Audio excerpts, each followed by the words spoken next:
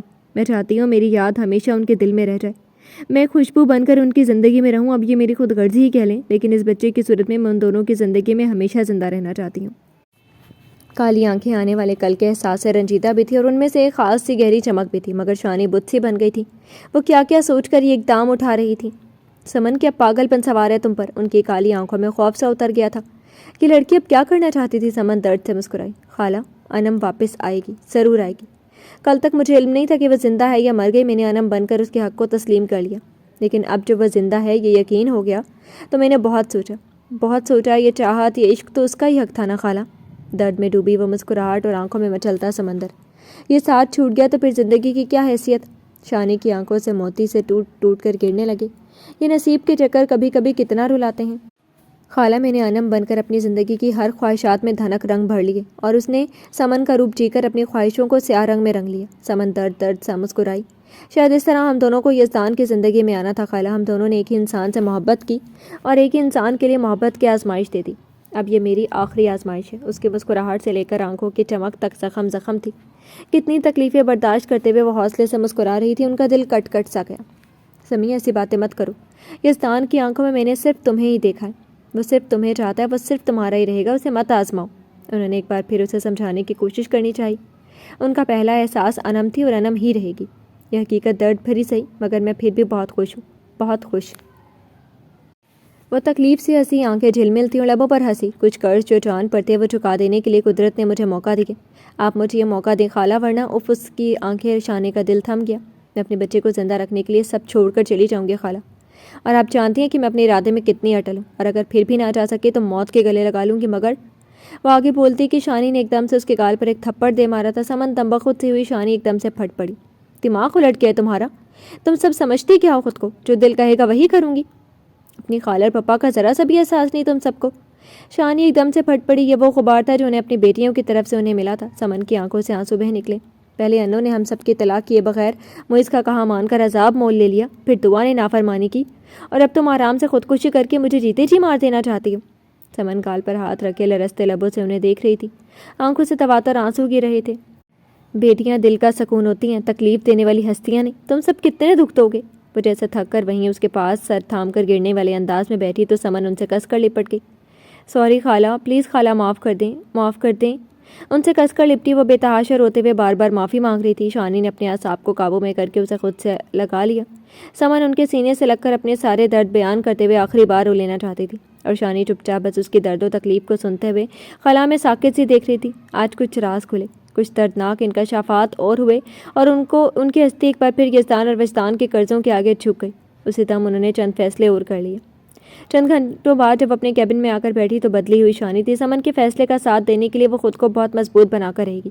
اپنے office chair پر بیٹھتے ہوئے انہوں نے ہاتھ میں لی ہوئی نیلے جلد والی فائل ٹیبل پر رکھی۔ یہ وہ فائل تھی جس کے بلبوتے پر وہ یزدان کا بھروسہ اپنے جھوٹ پر قائم کرے گی، مگر دل کا ایک کونا لرز سا رہا تھا۔ اگر جھوٹ کھل گیا یا انہونی گھٹ گئی تو پھر کیا؟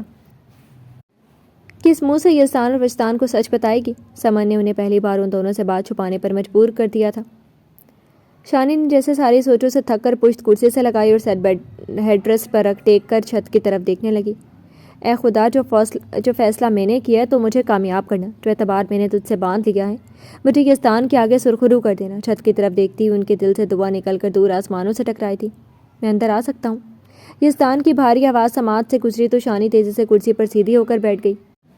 امتحان کی گھڑی کی شروعات ہو چکی۔ ایک پل کو جھوٹ بولنے کا سوچ کر دل لرزا، پھر وہ نارمل ہو گئی۔ انہوں نے اس بار نہ سمن نہ یزدان دونوں کو نہیں چنا تھا، اس بار وہ قسمت کو چن رہی تھی، اپنے یقین پر اعتبار کر رہی تھی۔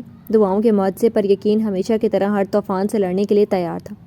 تمہیں اجازت کی ضرورت نہیں ہے، شانی نے اپنے چہرے پر مسکراہٹ سجائی تو یزدان ان کا بغور دیکھتے ہوئے اندر آ گیا۔ انہوں نے میز پر پڑا پیپر ویٹ اٹھا کر نیلی فائل پر رکھا اور دونوں کوہنی میز پر ٹکا کر مٹھی ٹھوڑی کے نیچے رکھ لی۔ یزدان قدم بقدم چلتا آ کر ان کے سامنے کرسی کھینچ کر بیٹھ گیا۔ تو پھر کیا رہا؟ بیٹھتی اس نے پاؤں پر پاؤں رکھ کر وہی پیپر ویٹ اٹھا لیا۔ انگلیوں کو گول پتھر پر نچاتے ہوئے وہ انہیں دیکھ رہا تھا۔ یزدان سمن کے بارے میں جاننا چاہتا تھا۔ شانی کوشش کے باوجود بھی اس کے چہرے پر افسردگی کے ایک بھی تاثر ڈھونڈ نہیں پائی تھی۔ ویسا تو وہی تھا، بہت مضبوط، بہت بلند ارادے والا۔ شانی کو اپنے پرنس پر بے انتہا پیار آیا۔ تو پھر یہ کہ مبارک ہو مصطفیٰ صاحب، آپ باپ بننے والے ہیں۔ انہوں نے کرسی کی پشت سے سر ٹکا کر سرشاری سے مبارکباد دی، پر کالی آنکھوں نے اس بار ضرور یزدان کی رنگت بدلی دیکھی تھی۔ سوری، وہ سچ میں کچھ نہ سمجھتے ہوئے الجھا ہوا تھا۔ انگلیوں کی حرکت پیپر ویٹ پر رک گئی۔ صاف صاف تو کہہ رہی ہوں، میں دادی بننے والی ہوں اور آپ پپا۔ جو فیصلہ انہوں نے کر ڈالا تھا، اس فیصلے کی طاقت سے وہ آرام سے اس کی آنکھوں میں آنکھیں ڈال کر بول رہی تھی، ہمت و حوصلے سے مسکرا رہی تھی۔ یزدان نے جبڑے بھینچے۔ شانی، میں نے آپ سے بات کی تھی نا، آپ کو سمن نے سمجھا دیا نا؟ ضرور آپ اس کے رونے دھونے پر پگھل کر اپنا پیشانی ذرا سا بھیگی۔ اگر یزدان کو سچائی پتہ چل جائے تو اس بار سمن ہی کیا، وہ ان سے ہی سخت ناراض ہو سکتا ہے۔ مصطفیٰ، میں کیا تمہیں بیوقوف لگتی ہوں جو سمن کی باتوں میں آ جاؤں گی؟ تمہاری بیوی ہے تو میری بیٹی ہے وہ۔ شانی کی تیز آواز پر یزدان کا بگڑا موڈ پل میں ٹھیک ہو گیا تھا۔ وہ بھلے شاید کسی پر یقین نہ کریں، مگر شانی کی بات پر وہ کبھی شک کر ہی نہیں سکتا۔ ان کے بیچ کے بھروسے اور مان کی ڈور شکست پذیر تھی ہی نہیں۔ سوری شانی، پلیز مجھے صاف صاف بتائیں۔ سوری کرتے ہوئے یزدان کے ہر انداز میں بے چینی سے چھلکنے لگی۔ ایسا کیا کرشمہ ہو گیا جو شانی مطمئن سی لگ رہی ہے؟ دل عجیب ڈھنگ سے اب دھڑک رہا تھا۔ شانی اپنی جگہ سے اٹھی اور یزدان کے سامنے والی دوسری کرسی کھینچ کر وہ وہیں اس کے پاس بیٹھ گئی۔ ایک ہاتھ بڑھا کر یزدان کے مضبوط ہاتھ پر رکھ کر اس کی بھوری آنکھوں میں جھانکا۔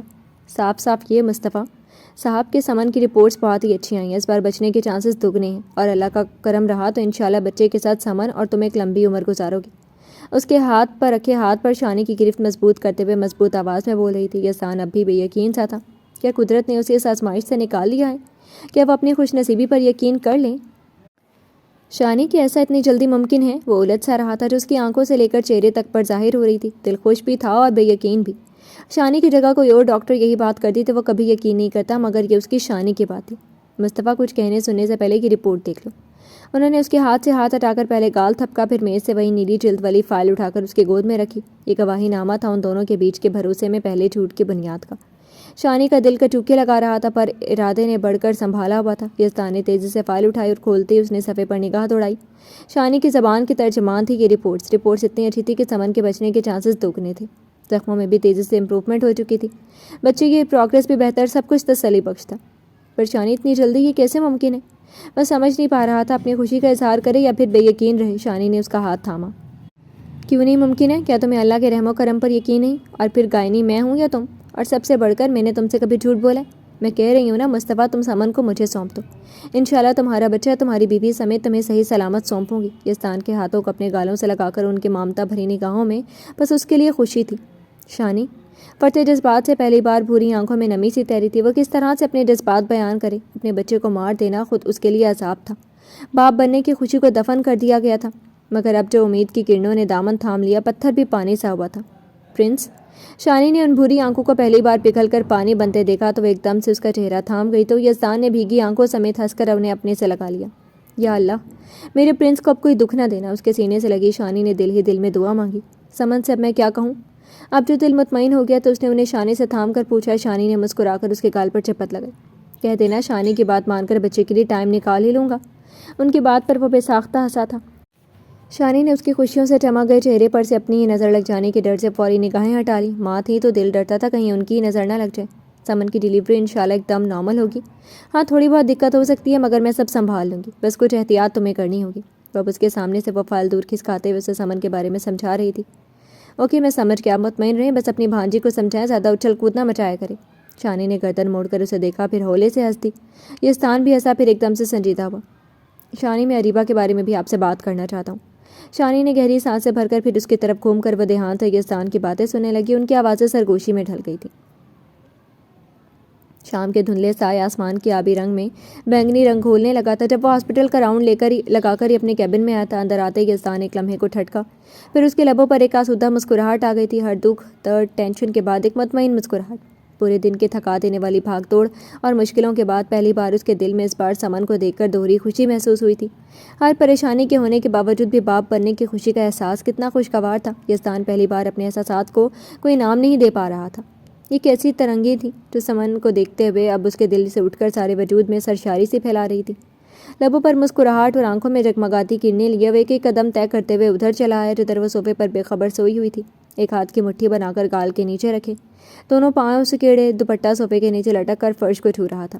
نزدیک آتے ہی یزدان وہیں صوفے کے ہتھے پر ہتھیلی رکھ کر سمن کے چہرے کے آس پاس اکڑوں بیٹھا تھا۔ نظریں اس کے چہرے پر ٹک گئی۔ اسے دیکھتے دیکھتے بھوری آنکھیں اس کے چہرے کے ہر نقش کو بے تحاشا محبت کے احساس کے ساتھ چومنے لگی. اسی دیوانوں کی طرح اسے دیکھتے ہوئے وہ کچھ اور جھکا اور اس کا چہرہ آہستہ آہستہ سمن کے چہرے کے قریب ہونے لگا. اتنا قریب کہ وہ آرام سے اس کی مدہوش خوشبو سے معطر سانسوں کی گنتی کرنے لگا. دل نے بس یہی صدا دی، زندگی تو بس انہی سانسوں میں الجھ کر ہی بسنے کا نام ہے. راحتیں تو بس ان کی سانسوں کو چھونے بھر میں تھی. اس کے ہر نرم احساسات بس انہی سانسوں کی ڈور کے ساتھ بندھے ہوئے تھے. ان کی سانسوں کی گرمی میں تو زندگی کی حدت تھی، دیوانگی تھی اس کی سانسوں کا چڑھنا اترنا. اپنا چہرہ سمن کے چہرے کے قریب صوفے پر ٹکائے وہ اس قدر ان سانسوں کے سانس میں کھویا ہوا تھا کہ وقت کی آہٹیں گزر رہی تھی اور یزدان سب کچھ بھلا کر بس ایک جذبہ بے اختیار کی ڈور تھامے اسے ہمیشہ کے لیے اپنے دل میں بند کر لینا چاہتا تھا. مسئلہ کہ عشق تو یہی کہہ رہا تھا کہ وہ اسی طرح اسے نگاہوں میں بڑھتے ہوئے عمر تمام کر دے. مگر سمن ذرا سا کسمسائی اور گال کے نیچے دبا ہوا ہاتھ سانسوں کے گیت سنتے یزدان کے چہرے سے آ لگا. یزدان نے آہستگی سے پیچھے ہوا. سمن صوفے پر غیر آرام دہ ہو رہی تھی. یزدان کچھ سوچ کر تیزی سے اٹھا اور اس سے بھی تیزی سے آفس ٹیبل کے پیچھے آ کر اس نے ایک طرف کا سوئچ دبا دیا. دیوار ایک طرف کھسک گئی اور ادھر کا بیڈ روم دکھائی دینے لگا. دوبارہ انہیں قدموں سے واپس پلٹ کر وہ پھر سے صوفے کے پاس آیا. پھر ذرا سا جھک کر اس نے پھولوں سے نرمی سے اسے اپنی باہوں میں سمیٹ کر اٹھا لیا اور آہستہ آہستہ قدموں سے وہ دیوار کے اس پار دکھتے بیڈ روم میں داخل ہو گیا تھا. بیڈ کے پاس آتے ہی سمن کو اس نرم پھولوں کی طرح ذرا سا جھک کر بیڈ پر لٹایا اور خود بھی وہ اس کے قریبی بستر پر ٹک گیا. اس بیچ اس کی نگاہیں ایک لمحے کے لیے بھی اس کے چہرے پر سے ہٹی نہیں تھی. وہ اس کے قریب ہی نیم دراز ہوا پیروں کی مدد سے باری باری دونوں جوتے اتارے. اسی طرح دیوانگی سے دیکھتے ہوئے اس نے سمن کے سر کو احتیاط سے اٹھا کر اپنے داہنے بازو پر رکھ دیا. پھر اسی طرح نیم دراز ہوتے ہوئے بیڈ کے ہیڈ بورڈ سے سر کو ٹیک کر اس نے ذرا سی ٹانگیں سیدھی کی. سچ ہے عشق پر کوئی زور نہیں کہ ڈاکٹر مصطفیٰ اپنے ہاسپٹل کے اپنے آفس روم میں بیوی کے ہمراہ آرام فرما رہے ہیں. سمن کو نرمی سے اپنے بازوؤں میں سمیٹتے ہوئے وہ ہولے سے بڑبڑایا تو اپنی ہی بات پر لبوں کو پھر سے مسکراہٹ چھو گئی. کبھی کبھی کام کے دوران ایسا کر لینے میں کوئی حرج بھی نہیں، ریلیکس فیل ہوتا ہے. سینے میں چھپتے وجود نے خوابناک آواز میں کہا. یزدان بالکل چونکا نہیں تھا، بس سر جھٹک کر مسکرایا. اس کی ایکٹنگ پر اب کوئی شک نہیں رہ گیا تھا. یہ کہو کہ تم مجھے اپنی طرح بگاڑ کر رہو گی. سر جھکا کر اس نے سینے میں چھپتی سمن کو دیکھنے کی کوشش کی، پر وہ مستقل اس کے سینے میں چہرہ چھپائے اس سے بیل کی طرح لپٹی ہوئی تھی جس جھوٹ کی بنیاد رکھ چکی تھی. بہت سی ہمت درکار تھی یزدان کی آنکھوں میں دیکھنے کے لیے، اس لیے سینے میں چہرہ چھپائے ہوئے ہی کہا. تھوڑا بہت بگڑ گئے تو پھر بھی بادشاہت میں کوئی کمی نہیں آتی آپ کی. اس بار کے جواب پر یزدان نے زبردستی اس کا شانہ جکڑ کر سمن کو خود کو دیکھنے پر مجبور کیا تھا. کالی آنکھوں میں کچی نیند سے جاگنے کی وجہ سے گلابی ڈورے تیر رہے تھے جو دل بے قرار کا چین لوٹ لیتے تھے. کب سے جاگ رہی تھی تم؟ بے ساختہ جھک کر خوابناک آنکھوں کو چوم کر وہ سیدھا ہوا اور پھر اس طرح بیٹھا کہ اب دانا شانہ بیڈ سے ہیڈ بورڈ تک لگا تھا اور نگاہیں مستقل سمن کے چہرے پر گڑی ہوئی تھیں جب آپ کی سانسوں کو چھپا تھا. جواب دے کر وہ ذرا سا اوپر کھسک کر اس کی گردن میں چہرہ چھپانے لگی کہ یزدان نے اس کی ٹھوڑی 2 انگلیوں میں جکڑ کر سمن کو ایسا کرنے ہی نہیں دیا. مجھے دیکھ کر بات کرو. اس کی ٹھوڑی پر انگوٹھا رگڑتے ہوئے بھوری آنکھوں کے والہانہ محبت کے احساس سے سمن کا دل ڈوبا جا رہا تھا. اگر وہ جان جائے کہ اس نے خالہ کو جھوٹ بولنے پر مجبور کیا ہے تو کیا وہ اتنی محبت سے پیش آئے گا؟ کیا یہ عنایتوں کا مرکز وہ رہ جائے گی؟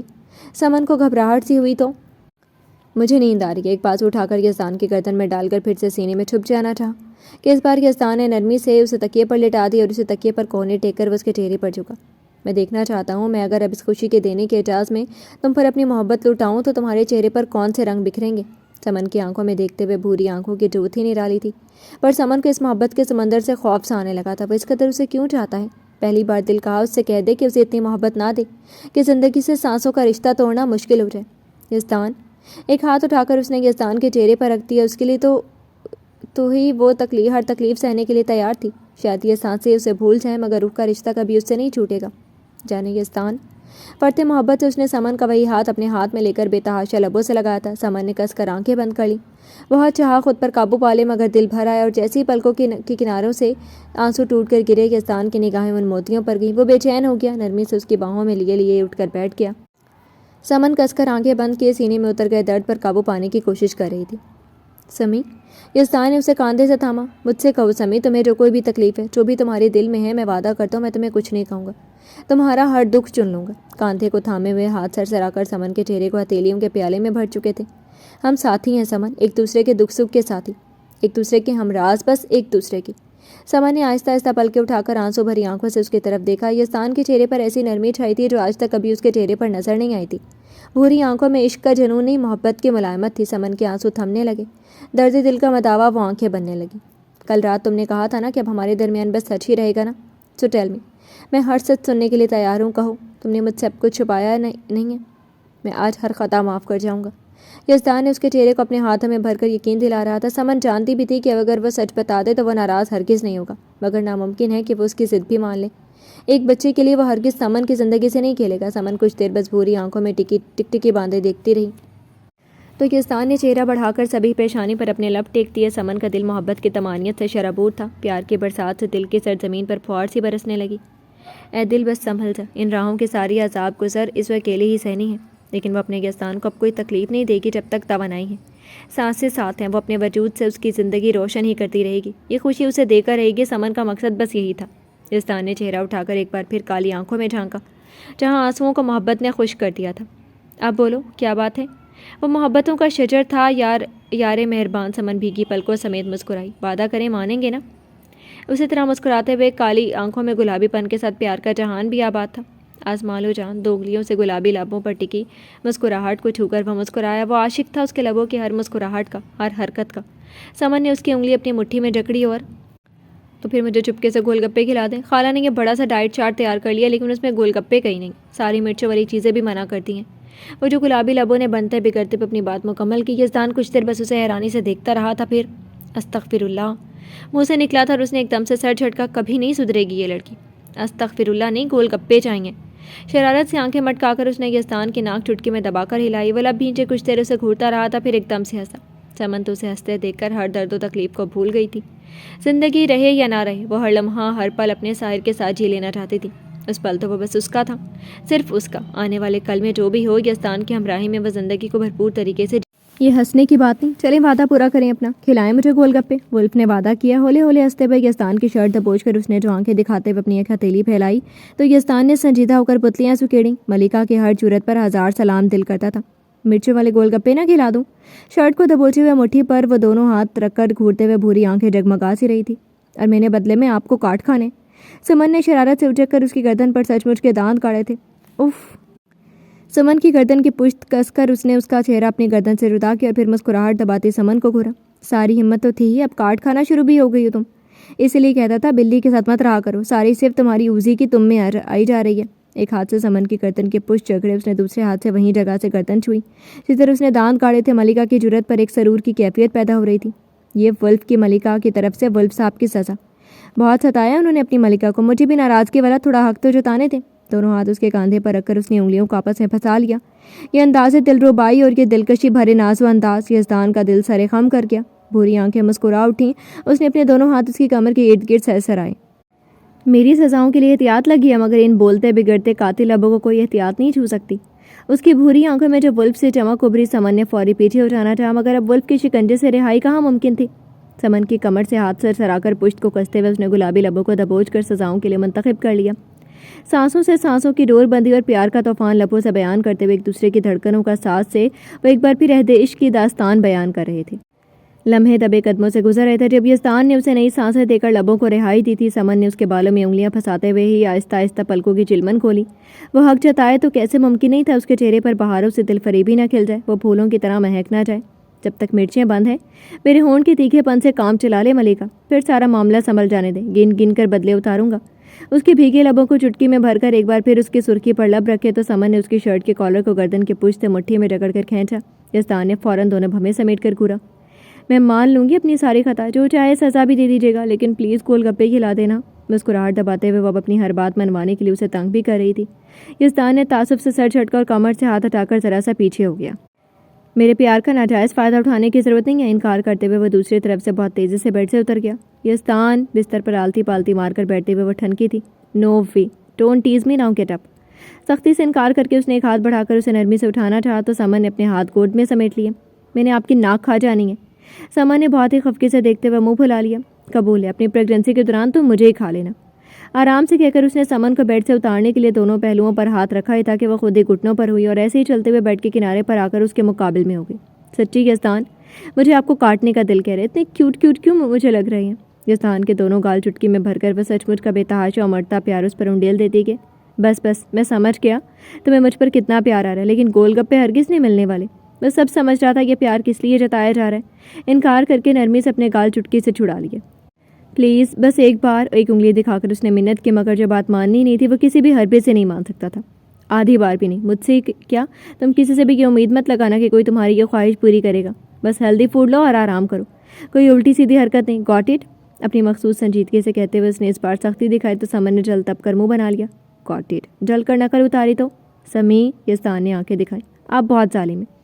وہی ہمیشہ کا شکوہ. یزدان نے مسکراہٹ دبائی. ڈیفینیٹلی. جھک کر اس کے ناک پر کاٹا اور یہ کہتے ہوئے وہ اسے بیڈ سے احتیاط سے اتار چکا تھا. اب آہستہ سے اٹھو تو میں گھر چھوڑ دوں. مجھے ایک کام سے جانا ہے. سمن کا ایک ہاتھ تھام کر اس کا دوپٹہ جھک کر بستر سے کھینچ کر اٹھایا اور دونوں شانوں پر ڈال کر وہ سراپا محبت تھا.